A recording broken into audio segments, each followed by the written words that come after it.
The Panama Canal is vital to our country. We need Greenland for national security purposes. We're going to be changing the name of the Gulf of Mexico to the Gulf of America. And I said then Canada should be a 51st. Trump's immaculate distraction. It would be easy to dismiss Trump's rant about the Gulf of America, the Panama Canal, the annexation of Greenland and Canada as yet another demonstration of his boneheadedness, but be not discombobulated because these tactics illustrate a much more devious plan, and I'm fixing to show you. What's good, Free Radicals? I'm Chaos, your angry empath, straight from the front lines of the evolution, and I'm just being a ripple in the wave with today's Chaos Theory.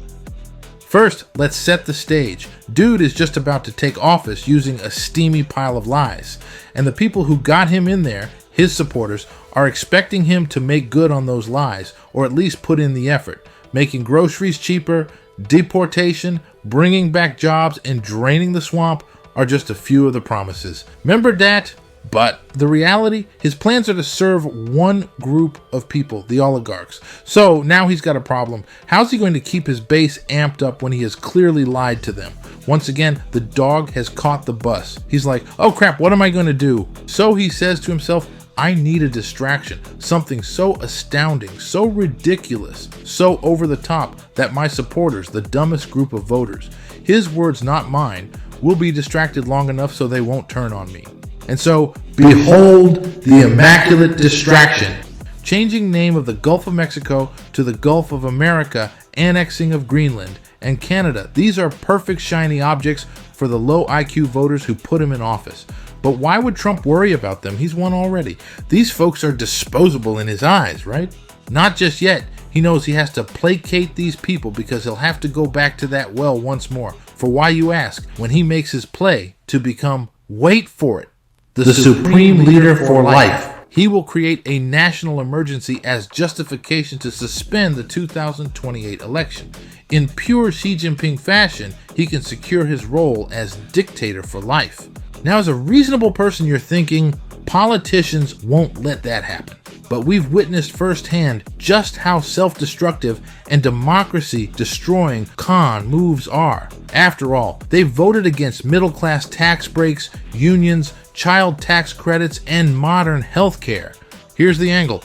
If his lunacy is packaged as protection for the most pampered people ever in world history under the banner of Christian prophecy, not only will they not stand in his way, they'll contort their lips to cosplay virtuous victimhood and provide full-throated cover for this power grab. Well, surely the corporate powerful and connected, the plutocrats won't stand for this, right? These folks will raise their voices in opposition of something that runs counter to all pure God-fearing Americans, right? Well, DT has something to pacify them too. His scheme is simple. Provide a windfall of wealth-hoarding legislation and eliminate any safeguards or consumer protections. Over the next 4 years, he'll fling the gates wide open, letting the elites loot every institution, government agency, and economic cul-de-sac, bloating them with more than they can carry. The corporate oligarchs will be as drunk as a baby on breast milk, epically pacified with looting. They might feign outrage, but they won't use their power to stop his suspension of the 2028 elections. P.T. Barnum said it best. There's a sucker born every minute. We're witnessing self-destruction in real time, coagulating like the pus in a boil on a bull's butt.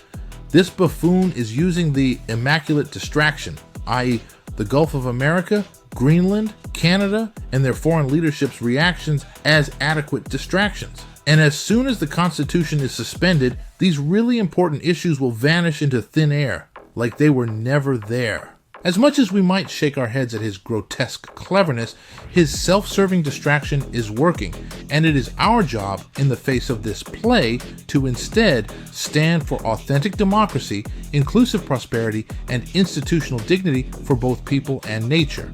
Stay tuned for my next rant, What's the Friggin' Plan?